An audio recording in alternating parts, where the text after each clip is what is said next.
banned their activities with an ordinance. And the Election Commission has suspended Awami League's registration under government's directive. It's not only Awami League, the another popular party, Jatiyo Party, 14-party alliance, these parties are under threat. They cannot maintain their democratic rights in Bangladesh at the moment. The religious extremism has increased tremendously, and also it is destroying the regional and local stability. More than 300 suspects have been granted bail despite of serious charges. Media censorship, Bangladesh has never experienced this sort of media censorship in the last 54 years after its inception. Censorship is in 184 journalists accredited caste has been removed. 266 journalists implicated fabricated murder cases. 14 famous journalists have been arrested on false cases. Media houses are facing threat of vandalism or shutdown, or they are taking occupancy of the media houses. Civil rights and public freedom are violated. Citizens' personal freedom are under attack. Not only that, the economy is going down as well. At least 353 factories, especially garments factories, were closed in 1 year, resulting loss of around 120,000 jobs. There is no National Human Rights Commission in Bangladesh at the moment. It was dissolved in November 7, 2024. Additional to that, the educational life of the more than 200,000, the future of our nation, is disturbed, and also thousands of professionals, including 800 lawyers, are being harassed in fabricated cases. But Dr. Yunus, he is actually expanding his business empire and his wealth.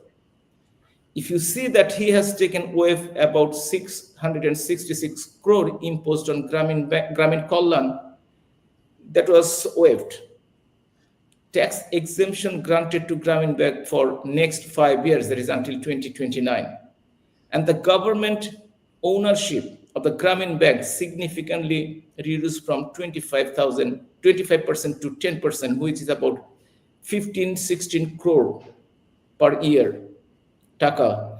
Approval granted for a digital wallet for his Gramin telecommunication. He has taken permission of a manpower export license and also established a university.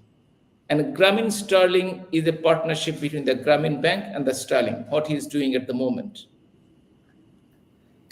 But the human rights organization, especially the organization we depend on, the Human Rights Commission report published on 12th of February 2025, this report has not been edited accordance with the United Nations editorial standard. They have confessed that.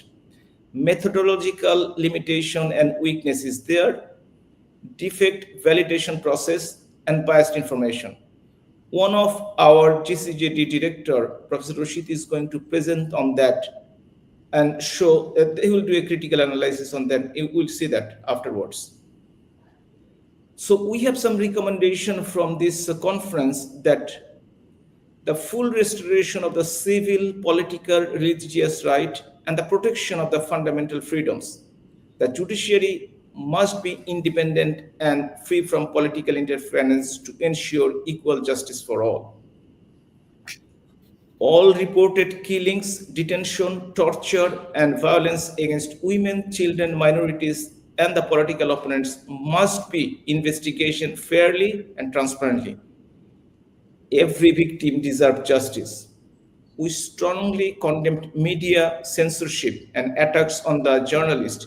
We call for an immediate end of intimidation, imprisonment, and censorship, and demand full free expression and protection of all journalists. We need united action against extremism, especially religious extremism, promoting inclusive governance, human rights, regional cooperation to ensure lasting peace and stability Bangladesh and the broader South Asian region. The urgent need for an include free, fair, and transparent national election under a neutral and credible caretaker government, ensuring the participation of the all political parties and restoring public confidence in democratic institutions. Thank you very much. Thank you for your time. Thank you, Dr. Millat.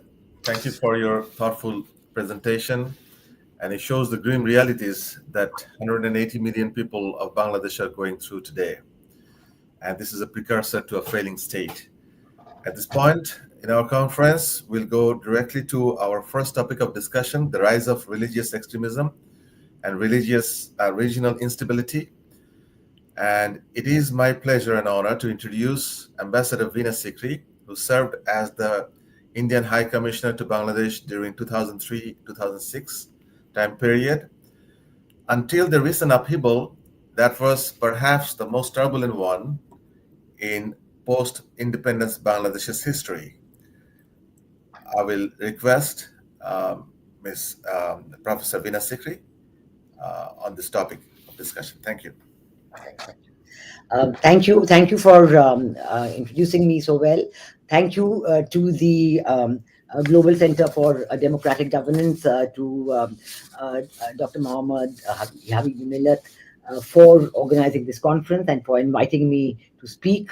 It is really tremendously disturbing to see all the facts and figures that have been assembled and have been presented just now, even in the last 15 minutes, of the terrible events that have been taking place in Bangladesh over the last 1 year, over the last 15 months. And in fact, we have been watching this with great concern, with great trepidation. And I think the time has come not only to present these facts and figures, to think of the ways in which they can be given either to the Human Rights Commission or to the UN General Assembly, to the UN specialized committees, First Committee, and so on. Absolutely, convince people that this is really the situation, because what has happened is, in fact, all the discussions that we've been having over the last 1 year and 15 months, there is a great deal of skepticism globally and, in fact, in the individual countries on the veracity of all these figures.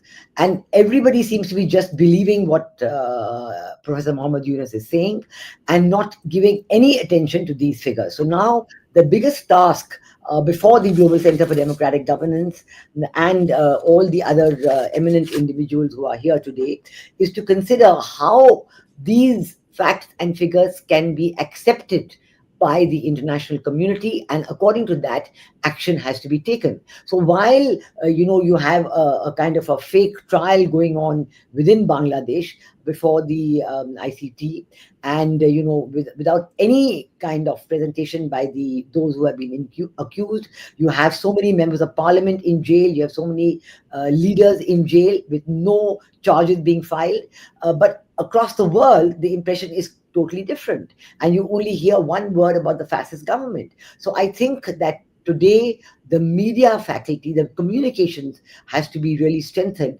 so that all these the myths that have been perpetrated for the last 15 months are exposed. I think the very first myth that we have to look at, which has actually led to all this rise in religious extremism and regional instability, is the myth that what happened last year was the result of a spontaneous student uprising. We know now that this uprising was neither spontaneous nor was it led by students. And in fact, the revelation on this came from Professor Mohammed Yunus himself when he spoke last year in September in New York at the Global Clinton Initiative and said that, don't think that this happened just like that. This was meticulously planned. And he introduced the person whom he described as the mastermind, which was Mr. Mahfouz Alam, who was at that point his special assistant and later became an advisor to the government. So I think that the very fact that Dr. Muhammad Yunus himself has publicly spoken about this being a meticulously planned operation should be highlighted, but it has never been spoken about since that time. So I think that this is some of the points that we have to speak about very clearly. Then the question about the constitutional legitimacy of this government. I mean, has that been, taken up in any forum? The chief advisor and the other advisors were sworn in on the constitution of Bangladesh, which at that point and even till today does not allow any kind of interim government. So I think this whole question about what it is there and what it has been doing are something that needs to be talked about much more widely. I think the third myth is that even if you assume that an interim government, because there have been certain decisions in the Supreme Court, that the interim government is going to be there, their role is only for 90 days and to arrange a free, fair, inclusive and credible election with the participation of all the political parties and not to take any major decisions. But as against this, we have seen that for the last 15 months, there has been every possible excuse being made to delay the elections. And even now, we know that the elections were then planned actually for only the middle of next year, but now under public pressure of the political parties themselves, and even at one stage of the army, they have been promised to be held in the month of February, before the month of Ramadan starts. But at the moment, there is no preparation at all. And this question of excluding any political party does not even arise. Because let me give you two examples. There is the example of Sri Lanka, where again there was a huge public outcry against the Rajapaksa government, and there was the Rajapakshas resigned and so on. But afterwards, the groups who were protesting went back to parliament. They appointed an interim president and the elections had been held. Now, was there any talk at any point of banning any political party? Not at all. All the political parties, even the Rajapaksa family's own political party, which was under so much attack, has taken part in the elections. Similarly, in Nepal, we do see that even though Prime Minister Oli has resigned, and the elections are now planned in the month of March, but there's no talk of banning any political party. There was so much furor against Prime Minister Oli's government and so on, but his party is going to take part in the elections like everybody else. So I think there is absolutely no reason or question why the issue of banning the activities of the Awami League or the Election Commission issuing some kind of suspension on the Awami League and removing their symbol from the website of the Election Commission, all this is completely illegal. All this shows that there's nothing except anarchy in Bangladesh. There has been mobocracy for the last 15 months, and this has led to complete anarchy. There is no system of governance at all. And that is why, because the original event, which was the removal of Sheikh Hasina, was led it was conducted by Pakistan through the Jamaat-e-Islami of Bangladesh with the support of external powers and with China in the know. We know that from that very moment that it's a Jamaat-e-Islami who is determined to come back to power. And every event in Bangladesh is being catered just for that objective. And this is the reason why religious extremism has risen in Bangladesh to this incredible level and unacceptable level. And we've seen today that we know that now even the radical preacher Zakir Naik is being invited to speak in Bangladesh for 1 month at the end of November onwards. Now, Zakir Naik was actually banned by the government of Prime Minister Sheikh Hasina because on 1st July 2016, when the absolutely horrific terrorist attack took place, the Holy Artisan Bakery attack, the people who were involved in that attack, the terrorists who committed that attack, they accepted that they had been radicalized by Zakir Naik. And after that, Sheikh Hasina's government had banned Zakir Naik. But now there's been no indication whether the ban has been removed, and he has been invited to come to Bangladesh and give some more radicalizing speeches. And I think I can only think that the reason why this is being done, because the Jamaat-e-Islami has not got the support that they expected from the people of Bangladesh. They were thinking all this while that, the Awami League is going to be banned, the BNP has been marginalized, and all the political support will come to the Jamaat-e-Islami. And the other group that thought that they would get the political support is the National Citizens Party. But they have, formed a party, but they have no political support. Even in the recent elections in the universities, they just did not, they were nowhere. There was no standing for them. So if they are a genuine students' party, then one would imagine that they would have support from students. But this is no longer at all true. It's evident that this is not true. So all that we are seeing today is a rise in religious extremism in a bid to ramp up support for the Jamaat-e-Islami. And I think that, this indication of Zakir Naik coming to Bangladesh is absolutely shocking and unacceptable. Before this, on October 25th, we had other preachers from the Ahle-Hadith from Pakistan and the supporters of the Lashkar-e-Taiba leaders and so on. They were there, and they've been even visiting the bordering areas between Bangladesh and India and giving rabble-rousing speeches over there. So all this has certainly led to an extraordinary rise in religious extremism, and it has made the people of Bangladesh very unhappy, because while the people of Bangladesh are deeply religious, they do not want any kind of extremism. And this is what Prime Minister Sheikh Hasina had done her best to make sure that there was no spread of religious extremism of any kind, even though all these groups were active even at that time. And I think that the worst expression of this rise of religious extremism happened from the very day that Prime Minister Sheikh Hasina left Dhaka, which is the attack on all the religious minorities. The Muslim and the non-Muslim religious minorities have been under tremendous attack, and there have been rapes and lynchings and genocide, and businesses have been destroyed, lands have been grabbed, and individuals are being forced to convert at an alarming rate in Bangladesh. All this because the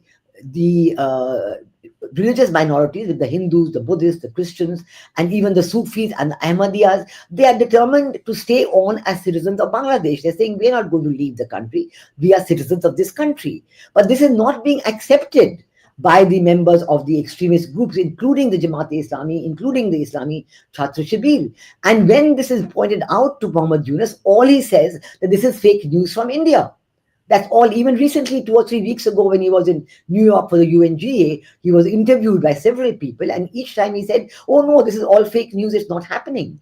So what I'm saying is that now that all this information has been collated and published by the Global Center for Democratic Governance, I think it needs to be really disseminated very widely and brought to the notice of all the people who have been following this. I know that the Aino Salish Kendra and others are doing tremendous work in collecting this information, in collating it, and now it's been published, and the people of Bangladesh, all the minorities, they're determined to stay on there, they're determined to exercise their rights as citizens. So their participation in the elections, the way in which their jobs have been taken away, their professorships, their teaching assignments, everything is forcing them into a life of penury, which is absolutely unacceptable. Only 2 weeks ago, we saw the terrible incidents in Khankachari, in the Chittagong hill tracks, where again the same incidents of rapes and killings were happening, and the people are absolutely in a tremendously disheartened condition, but they're enormously brave because they're not leaving the country at all.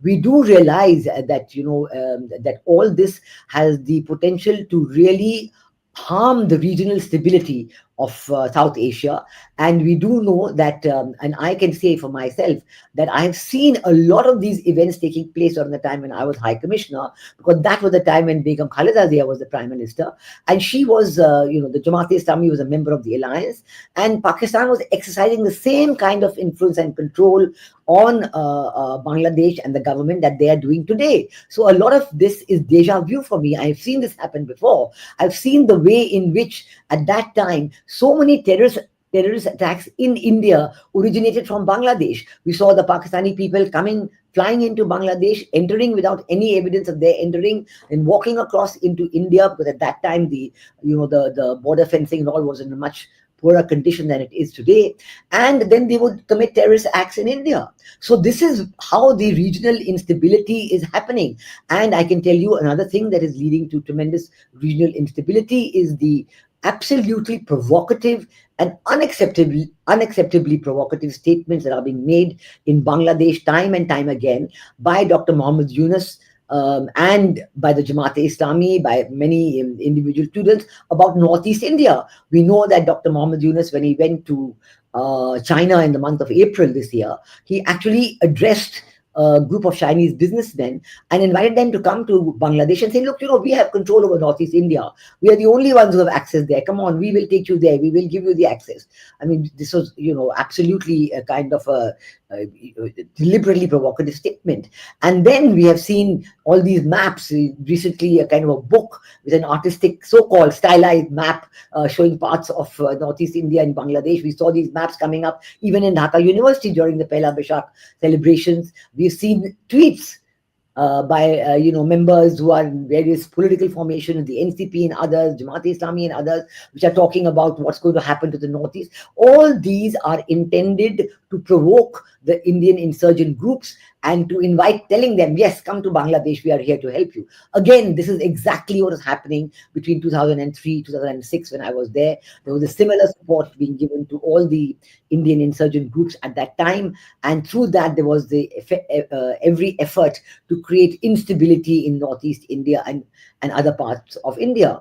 Now, I think that we are seeing all this happening again. We are seeing that these efforts are there, but the government of India has exercised a great deal of strategic restraint in dealing with Bangladesh. In fact, right from the very beginning, the message from our leadership was that we are prepared to continue the economic cooperation with Bangladesh that had such a great success under the 15 years of Prime Minister Sheikh Hasina, because Prime Minister Sheikh Hasina accepted India's security red lines and she said, I'm not going to support any insurgent groups. There's no question of having any such groups who do not help the people of Bangladesh at all. So for the last 15 years, there was complete peace and development in Northeast India.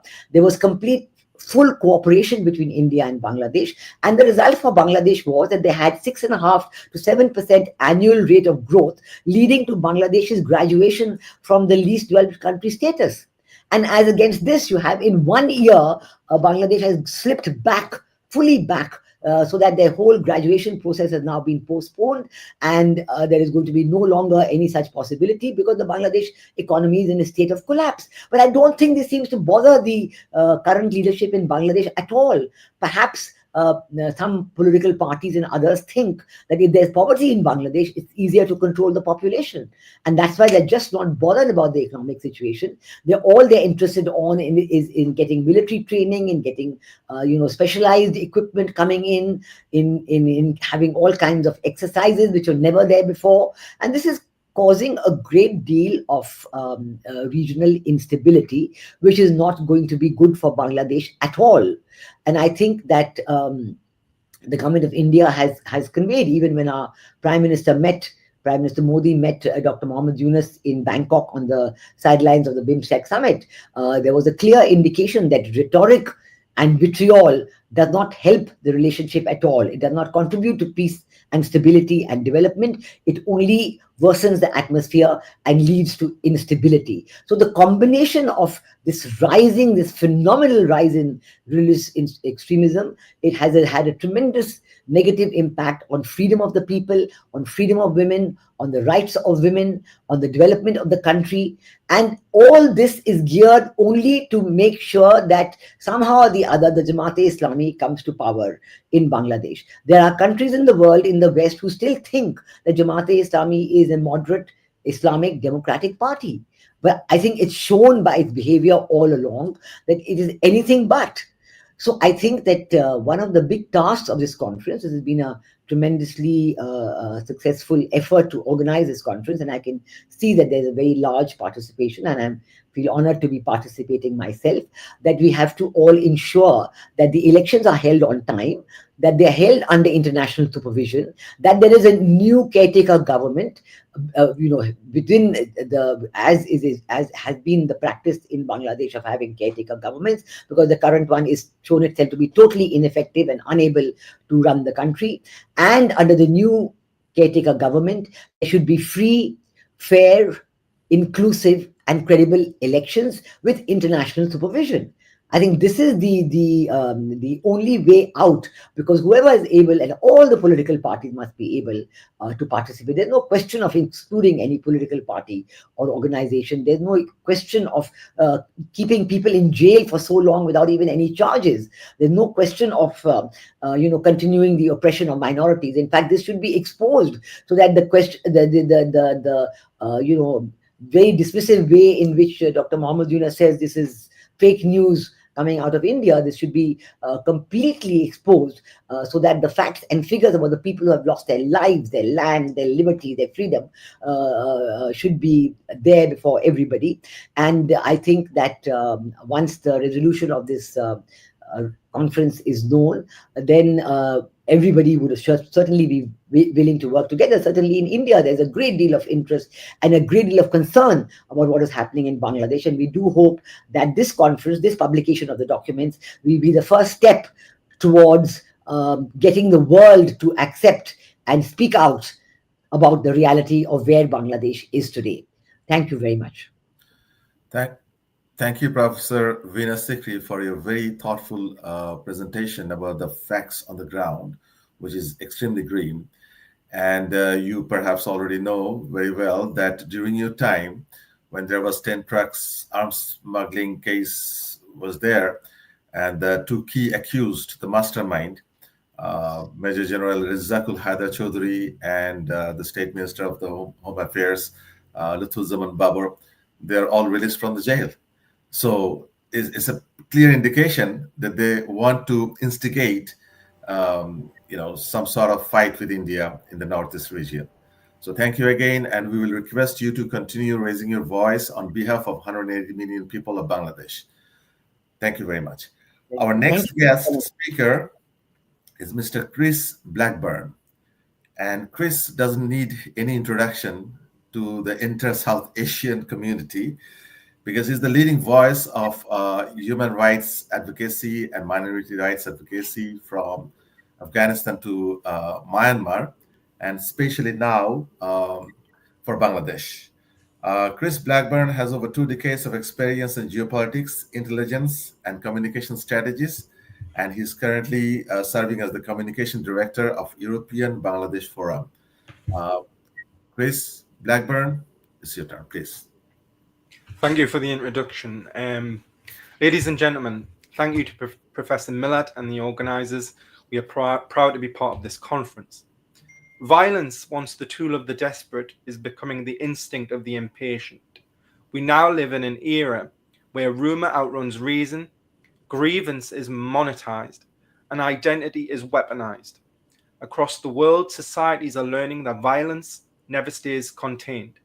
It crosses borders, corrodes institutions, and weakens our moral reflexes. Nowhere is this truer than in Bangladesh today. Since the fall of Sheikh Hasina, what began as a promise of democratic renewal has been overshadowed by fear and factionalism. People are scared. We've seen infighting within the BNP, which is supposed to take over the reins of power in February if there is an election. And the violence and the rhetoric is spilled into the streets. We have seen interfactional fighting and murders tied to internal rivalries. This is no reform. We've also seen the targeting of women, minorities, and journalists, not as bystanders to politics, but as deliberate targets of it. Radical Islamist groups, some linked to Jamaat-e-Islami, have re-emerged with renewed confidence. They have stopped women's football matches, intimidated women's commissions, and attacked cultural programs. Because nothing threatens an extremist more than a woman with authority and visibility. Some media houses in Bangladesh have been branded pro-India to justify harassment and violence, and in some circles, reckless talk about nuclear proliferation and territorial expansionism is creeping into public discourse. as if threatening civilization itself were a clever negotiating tactic. This is not politics. This is arson and historical revisionism disguised as reform. But none of this appeared overnight. The ground for today's extremism was prepared long ago. Bangladesh was born in 1971 as a rejection of religious intolerance and as a moral verdict against those who have used faith to divide. Yet the movements that opposed that secular vision rebuilt themselves over time. Jamaat-e-Islami re-established its network. Its student wing, the Islamic Chapter Shrabiya, infiltrated campuses, madrasas, charities, and media outlets, which became conduits of influence and recruitment. Over the decades, new militant formations emerged: the Harkat-ul-Jihad al-Islami, HJB, the Jamaat al-Mujahideen Bangladesh, JMB, and later groups inspired by Al-Qaeda and the Islamic State. Each of these groups learned to adapt, become decentralized, less visible, more embedded in social and digital networks. Other groups, such as Hafizat-e-Islam, perfected the art of toggling between pulpit and protest. Under the banner of moral guardianship, they have normalized fear by attacking textbooks, statues, and women's visibility in public life. They have redrew the boundaries of what was deemed acceptable in Bangladeshi society. Now, four forces made this possible. First, instrumental politics. Mainstream parties cut quiet deals with hardliners for short-term gains. Second, financial and ideological patronage. Money and legitimacy from Gulf donors, local elites, and from charities within North America and Europe that built a parallel welfare and education system within Bangladesh. Third, there was general impunity, selective justice that taught extremists that they could act without consequence. And we've seen this more from the administration of Muhammad Yunus, where he is frightened to challenge the extremists, whether it be the student extremists who've called for constant mobocracy in Bangladesh, or from radical Islamists who've tried to shut down debate. The fourth is digital radicalization, online platforms that have turned grievance into identity and outrage into belonging. We now face the results of all of this within Bangladesh. We've seen that women's sport is under attack because it symbolizes equality. Women's commissions are targeted because they turn rights into institutions. Minorities are assaulted because they are easy scapegoats. And journalists are smeared because truth is the first casualty of authoritarian movements. And the casual talk of nuclear weapons reflects the intellectual emptiness of those who cannot govern and so resort to intimidation. It's a pattern. This isn't random violence, but a strategy to control the national conversation through fear. If they cannot win the argument, they will simply burn the stage. And we've seen this with attacks on Prothom Alarm, and we've seen it on the attacks of the Daily Star. But some say this turmoil has been temporary, that Bangladesh will find its balance again. But that assumption is dangerous. Bangladesh sits at the crossroads of South and Southeast Asia.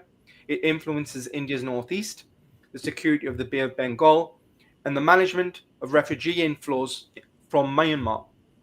Extremism in Bangladesh does not stay within its borders. It spreads through ideology, funding, and transnational networks. We have seen this before. Rajab Karim, a Bangladeshi who was connected to GMB and Al-Qaeda, tried to infiltrate British Airways in Newcastle upon Tyne, my hometown, to carry out a terrorist plot. We've also saw radicalization, and we've seen the global consequences. We saw it when Jamaat charities in Europe and North America used to send zakat to Al-Qaeda fronts, knowing fine well they knew who their partners were. Now, this was a breakdown and a problem on our side. Our intelligence agencies and security authorities were slow to react. So when political actors in Dhaka start entertaining talk of nuclear weapons or expansionism, or to kickstart what happened during the early 2000s when we saw the destabilization effort in Assam and other regions, it sends shockwaves far beyond South Asia. It undermines regional diplomacy. It raises the risk of miscalculation by all sides and invites potential foreign intervention under the guise of stability operations. In a densely populated region with short flight times, long memories, recklessness is not a strategy. it is the path to self-destruction. So what must be done and done now? First, there should be the end of the politics of muscle, which we've talked about for decades now in Bangladesh.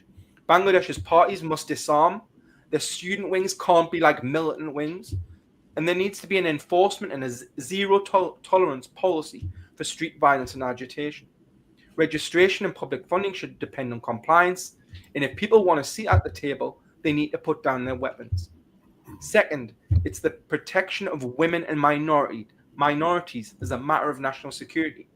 Attacks on women's football, commissions, and minority communities must be prosecuted swiftly and visibly, not brushed under the carpet or said to be disinformation campaigns by India. The credibility of the state depends on its ability to defend those most at risk, and Yunus is failing this. Third, we need to defend the press. Make violence and intimidation against journalists a serious, separate crime. There needs to be a creation of an independent mechanism, whether it be through a human rights commission, which is led by civil society and overseen by the judiciary, that investigates threats and acts within days, not months. Because a state without a free press is a state without early warning systems. Fourth, we need to cut off the money and the megaphones to the extremists. They need to be and Sheikh Hasina was good at auditing and looking at how the sort of international revenue streams of extremist organizations took place and shutting them down. So the enforcement and transparency within religious charities and media networks needs to be made in Bangladesh. But what we've seen from Mohammed Yunus and the interim government is that these problems weren't a thing, or that they were used by Sheikh Hasina to justify authoritarian rule. That is simply not the case. The British High Commissioner was actually attacked by these extremists. So for Mohammed Yunus to do this historical revisionism is quite a dangerous precedent, especially when we're seeing and reading throughout Bangladesh's media about the efforts of extremist Islamist organizations to try to dominate the rest of society.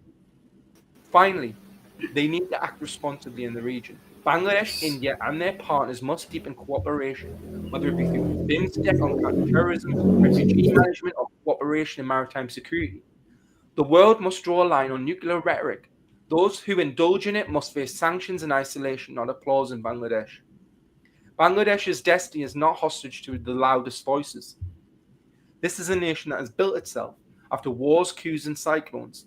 It's sent its daughters into the classrooms, its sons into global industries, and its workers to every corner of the world. It deserves leaders who defend that resilience, not exploit it. So let us remember, a woman playing football is not a threat to tradition. She is proof that tradition can evolve. Journalists asking hard questions is not being pro-India or pro-Awami League. They are pro-accountability. A minority family that sleeps safely at night is not a concession. It is civilization itself. It is Bangladesh itself. And anyone who speaks lightly of this nuclear weapons or territorial expansion should have no place in serious politics. Violence may be the language of the impatient, but democracy remains the grammar of endurance.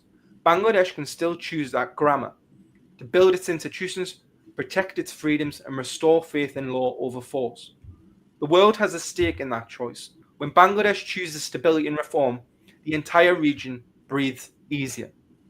So let us help Bangladesh make that choice firmly, quickly, and without apology.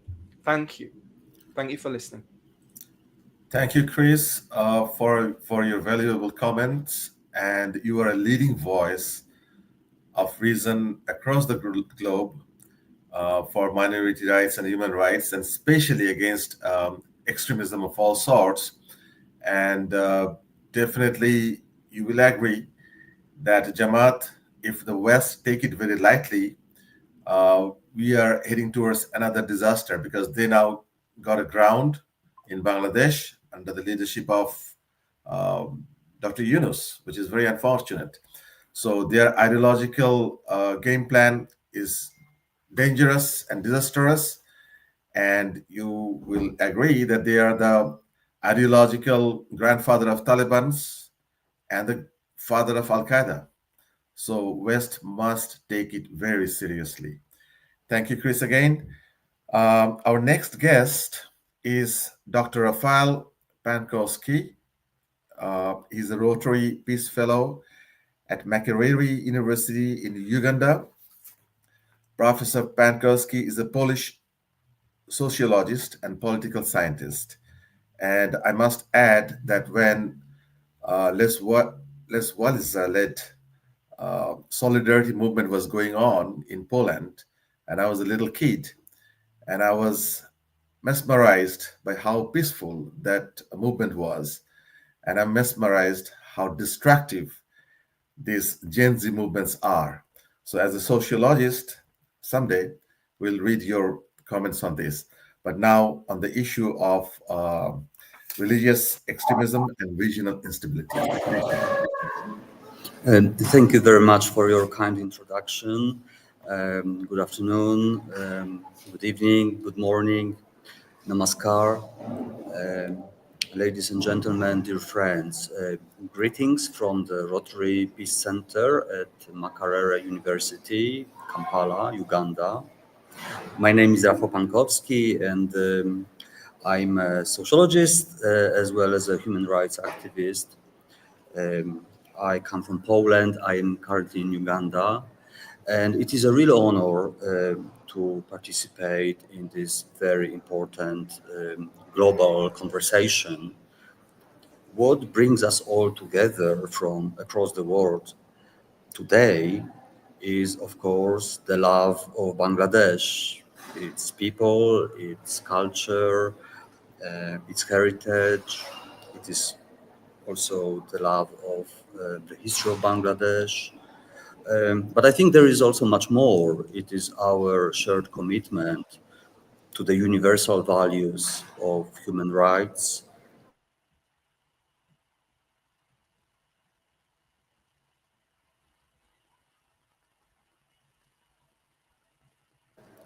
and I think the three countries I have just mentioned, Bangladesh, Poland, and Uganda, they are, of course, quite different in many ways, and they are distant from each other if we look on the map.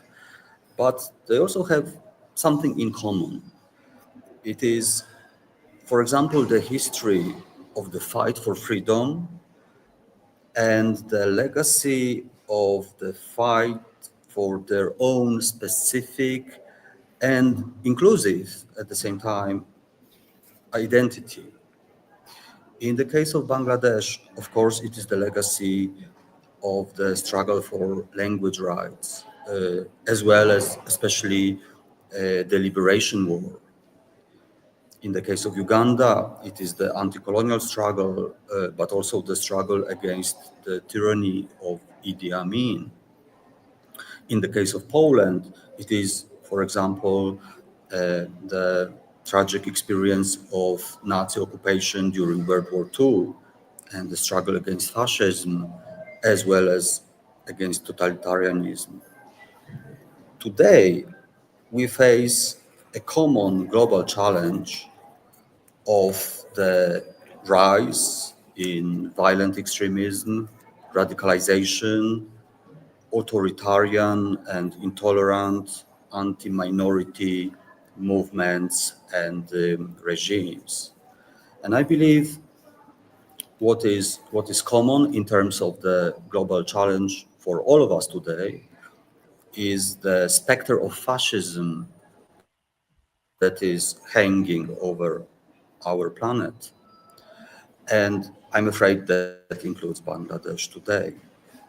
Fascism can be defined in many different ways, but I believe one way of defining fascism is the following. It is an ideology, it is a vision of total cultural homogeneity. It is a vision of a society where there is no place for diversity. There is no place for minorities of any type, be it ethnic, be it religious, be it political. And an organization of which I have been a co-founder, the Never Again Association, is committed to the struggle against fascism, understood as organized intolerance. And this is a struggle that is international, this is a struggle that is global, And this is a kind of struggle that I believe is very, very highly relevant to Bangladesh today. And over the years, I have met many brilliant people, many inspiring people in this struggle in the international human rights movement. But one of them who really stands out for me is our dear friend from Bangladesh, Shahryar Kabir, who, among other things, has written dozens of books on very important topics, including a very important and a very interesting book about the experience of solidarity in Poland and the peaceful transformation to democracy in Poland and across the former Soviet bloc, which I think is something that is very relevant and important for me to mention here today. And Shahryar Kabir, in many ways, for me, is the symbol of the movement for minority rights, for human rights, for peaceful solutions, both in Bangladesh and internationally. What is also very important in terms of the many years of positive campaigning by Shahryar Kabir is the struggle against genocide denial, which I believe is not only important for Bangladesh, but it is also very important globally, internationally, vis-à-vis all the different cases of genocide across the world. And I believe it is highly ironic and it is a travesty of justice that someone like Shahryar Kabir, a global hero of human rights and minority rights, is currently in jail in Bangladesh because of his human rights activity, because of his activity and years of activism dealing with genocide commemoration and genocide denial. There's one more figure, very well known internationally from Bangladesh, who I also had the chance to meet just briefly in Poland during a summit of Nobel Peace Prize winners. That is, of course, Mr. Yunus. And of course, for Bangladesh can be proud of having a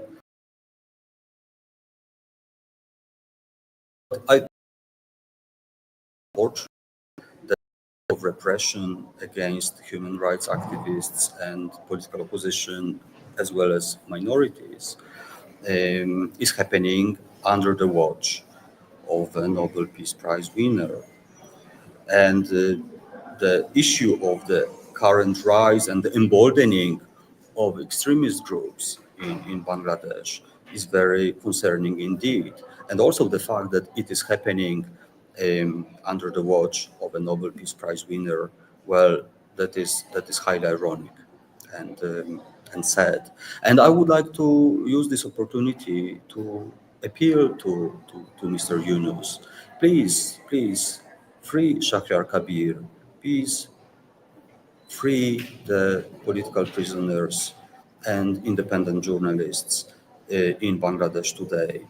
I believe the global human rights movement will truly appreciate an improvement in the situation of minorities in Bangladesh, independent journalists, and human rights activists.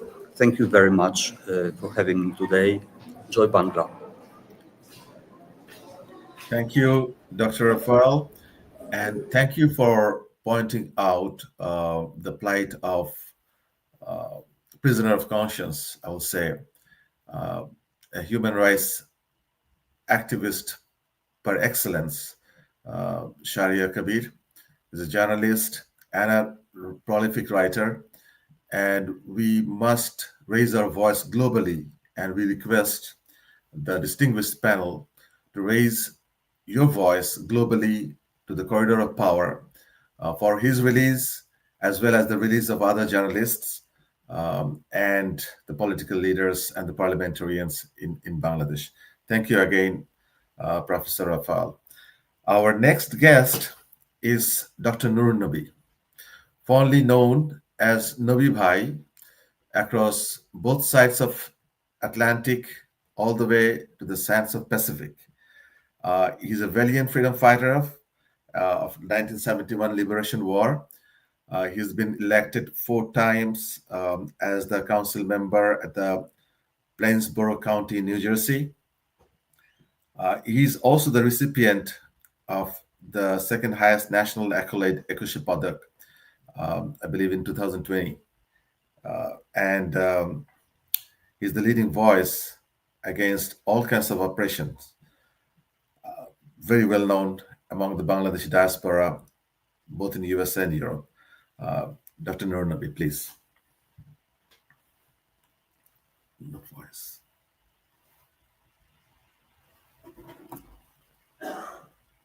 All these distinguished speakers. Before I discuss about my topics, I would like to make some points. Number one is the events that happened last year is not a revolution, it's not an uprising. It was a orchestrated with millions of dollars conspiracy to oust the elected government of Sheikh Hasina. And these conspirators were outside forces like America, United Nations, European countries, Pakistan. Lately, we hear the name of Qatar, Turkey. So it was not a revolution, it was not an uprising. When Sheikh Hasina was forced to leave the country, he left Bangladesh as a model for economic development and a peaceful nation, security for every citizen. Now what Yunus did during last 15 months is that he transformed the country to a failed state, and it's a heaven for the terrorists, the militants. Now I would like to share my concern facing 180 million people of Bangladesh. The consequence of these issues will not only affect Bangladesh, but also the region and across the globe. What are those issues? They are corruption, human rights violation, rise of Islamist terrorism, sponsored by Dr. Muhammad Yunus and his regime.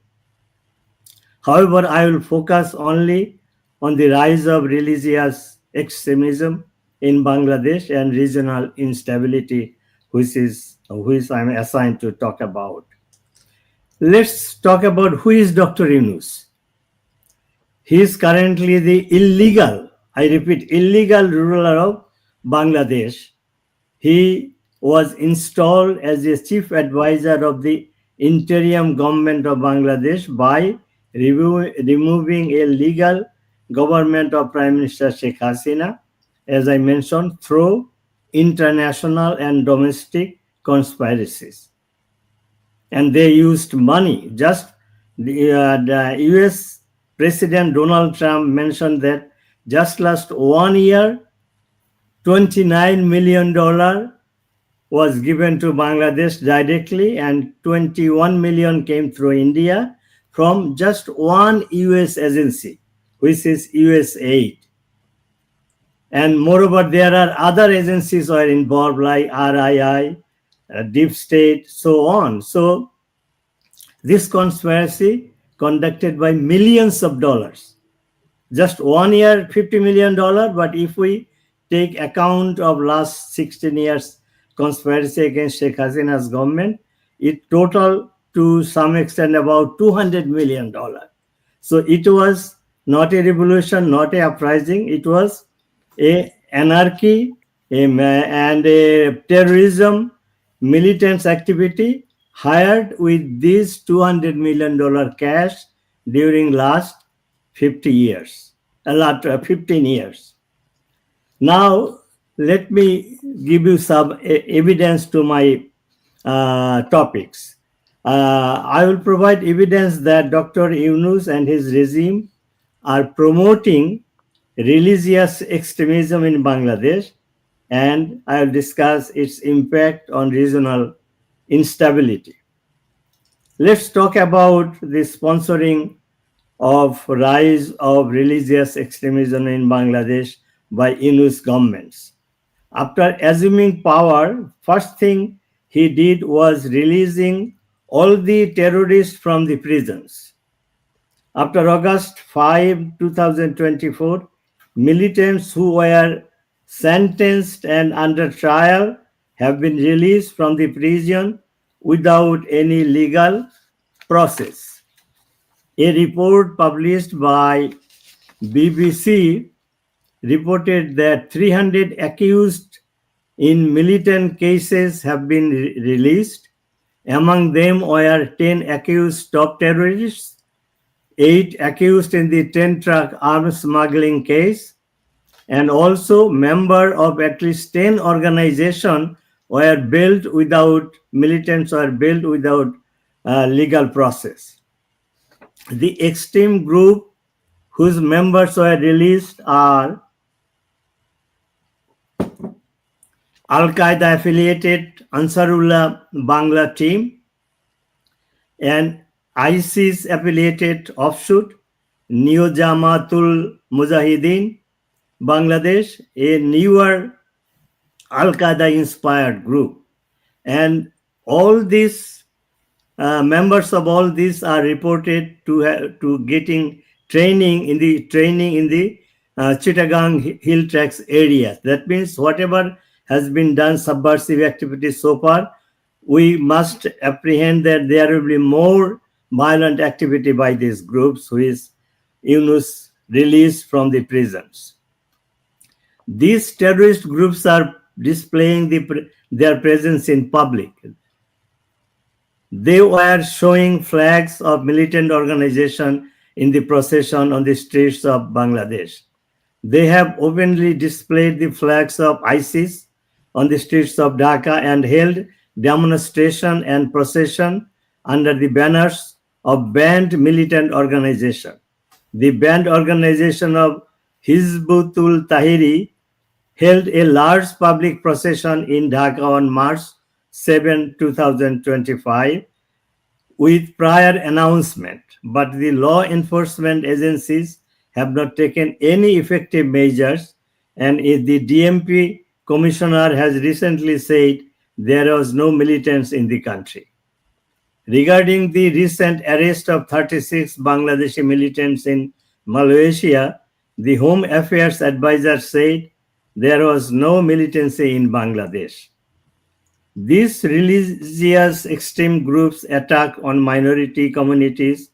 2,442 incidents of communal attacks and violence occurred in previous 11 months since August 2024.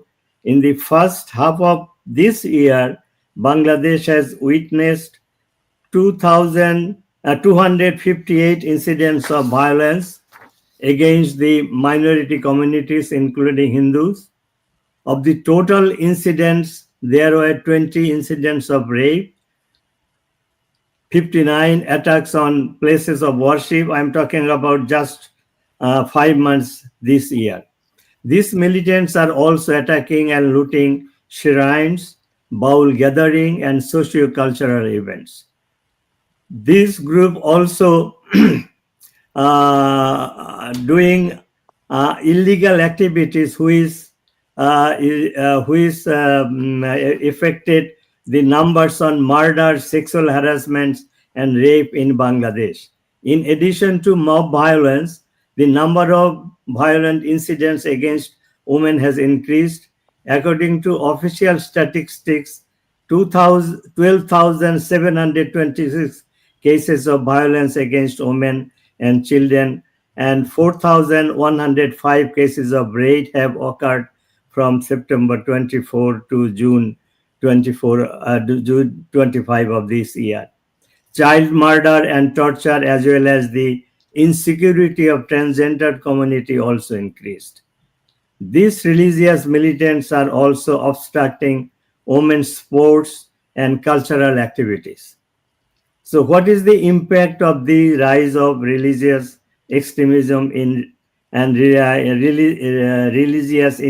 regional instability by this terrorist? Rise of religious extremism in Bangladesh threats regional security, particularly against India as well as Southeast Asia. Through transnational militant networks, radicalization of migrant workers, and use of modern financing methods, increasing the instability of the region, in the region. Threats against India is significant because of geographical proximity and similar demography. Moreover, Bangladesh is surrounded by India with a kind of porous border. Migration of militants to Indian neighboring state is a potential threat to the national security and stability of India. In mid-2025, Malaysian authority dismantled an Islamic State-inspired network that had recruited dozens of Bangladeshi migrant workers in the country. The group Garakan Militant Radical Bangladesh used social media and mobile banking system to recruit members, conduct allegiance ceremonies, and funds ISI operations abroad. The discovery of Bangladeshi militant network in Malaysia required cooperative efforts between Malaysian and Bangladeshi authorities. This kind of cooperation is not possible under the current hostile policy of Yunus governments toward India. This is an additional negative factor in this matter. What are the mitigation and challenges in this matter? They are counterterrorism cooperation, border security, and intelligence sharing, combating online radicalization, and addressing judicial backlogs. We just heard from Ambassador Sikri that Bangladesh government of Yunus are inviting these radical speakers like from India and Julkan Nayak and some speaker from Pakistan. This is also will pose a threat to the subcontinent stability. These policies of mitigation are only possible under a democratic government, not under illegal and radical government like Dr. Yunus. I have presented evidence that Dr. Yunus is not an ambassador of peace as perceived by the West. Rather, he is a sponsor of violence and terrorism. We are afraid that if he remains in power, he will complete his mission in converting Bangladesh to a failed state and as a haven for religious extremism.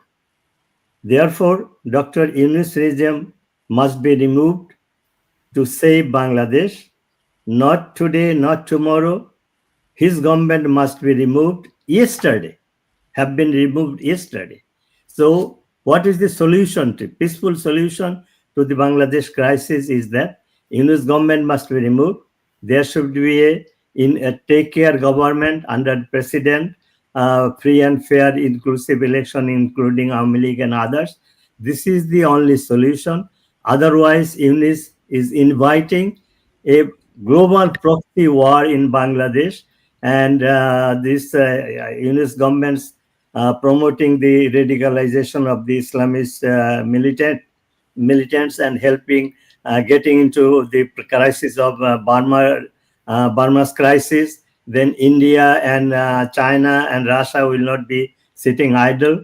And we heard that the Pakistan ISI agents are roaming in Bangladesh and they are training these radical Islamists, including the Rohingya refugees, to make an attack, this fundamental attack by these fundamentalist militants against India and promoting or provoking a conflict between Bangladesh and Pakistan, Bangladesh and India, which eventually will turn Bangladesh a battlefield of regional war as well as the proxy battlefield from the superpower. So Yunus government must be gone, and international community must raise their voice that Yunus is a threat to the sovereignty, independence of Bangladesh. And why we are asking international support? Because international community, with the help of West, America and others, they install this puppet, Yunus, in Bangladesh. So it is their responsibility to remove this puppet and help Bangladesh to continue the peaceful path to the development and a society based on secularism and a democratic system. So thanks for sharing my views and listening to me. Joy Bangla, Joy Bangabandhu. Thank you, Dr. Nabi, for your thoughtful presentation and the evidence that you have presented and the evidence that Dr. Millat had presented before.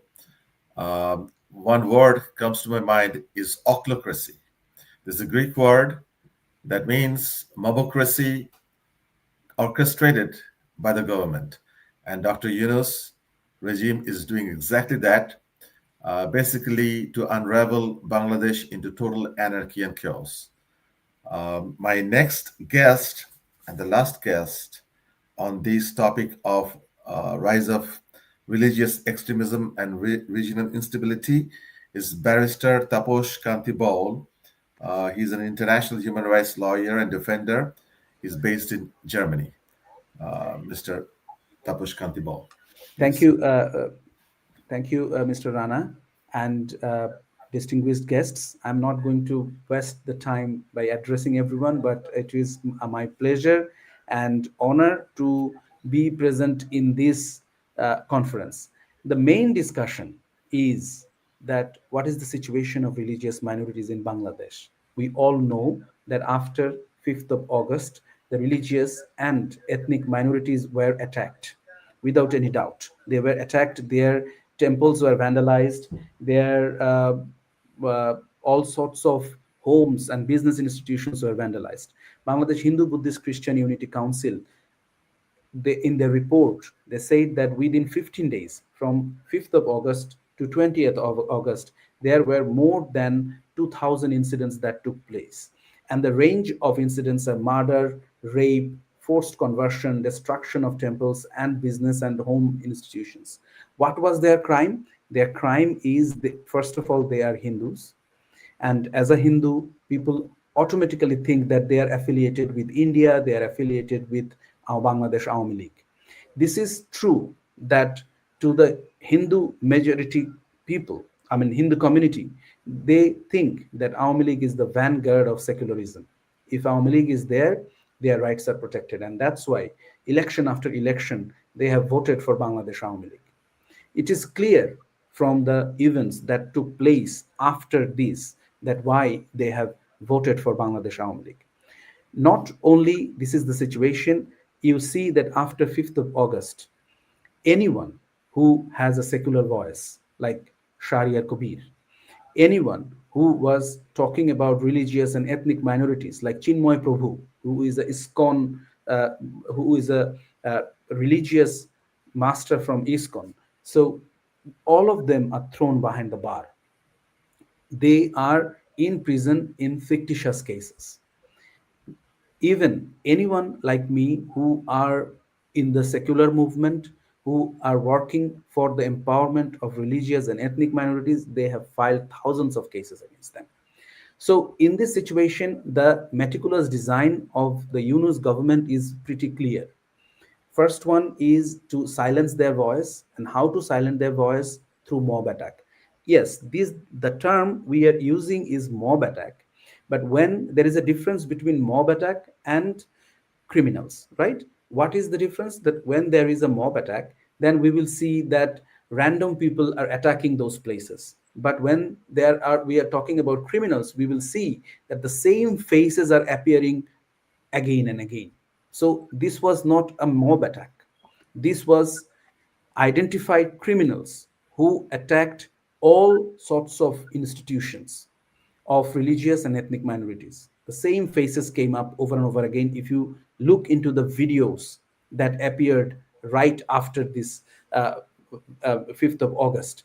So then we are seeing right now that forced religious conversion is on the rise right now after 5th of August, because Hizbut Tahrir, Jamaati Islami, and all sorts of Hefazat and everyone is forcing and targeting young Hindus for that, young Christians and Buddhists for that. Apart from that, that if you are a rebellious young boy or a girl, what will happen? Your Facebook, your social media will be hacked, and those very people will attack your house. They will try to kill you at first. If they don't manage to kill you, they will beat you up, they will lynch you and your family, destroy your home, your neighborhood, and the whole village. And then they will, then the police will come to take you. They will take you to CMH, in the military hospital, where you will be treated. Like Utshab Mondal, what happened to Utshab Mondal we don't know till today.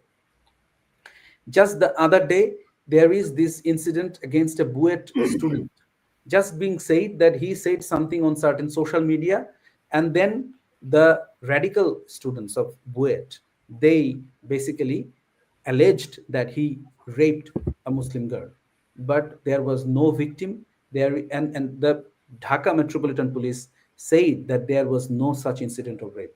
But what happened in the meantime? That boy's name and his family name is defamed all over. He is in jail and his studentship is cancelled. So these religious extremism is growing under Yunus, and people are living the worst time of their life. Yes, it is true that people will say that religious minorities are targeted under every government, or over the last 50 years they were targeted. But within the same, like after within 1 year span, such kind of violation and violence did not happen. Just a few days ago, people started to target ISKCON, and they are saying that it is a terrorist organization, and for this reason they are asking the government, forcing the government to disband them. And this is what is happening not only to the religious minorities of Bangladesh. This is the same in ethnic minorities in the hill tracts. Even the lowland ethnic people like Shantals, Oraos, they are facing the worst time of their life, because their lands are getting grabbed, their schools are closed, all sorts of benefit they used to receive from the government, they are closed for a longer period of time. Hence, I would urge to the international community that please stand with the religious and ethnic minorities of Bangladesh, save us from this tyrant Dr. Yunus. He may have received the Nobel Peace Prize, but he is the reason for what the peaceful life of Bangladesh's religious and ethnic minorities are completely destroyed. Please help us to save the secular nature of Bangladesh. Once again, thank you, the organizers, for organizing this timely conference, and all the speakers for listening me. Thank you very much. Thank you, Barrister Tapush Kanti Bowl. You have rightly said that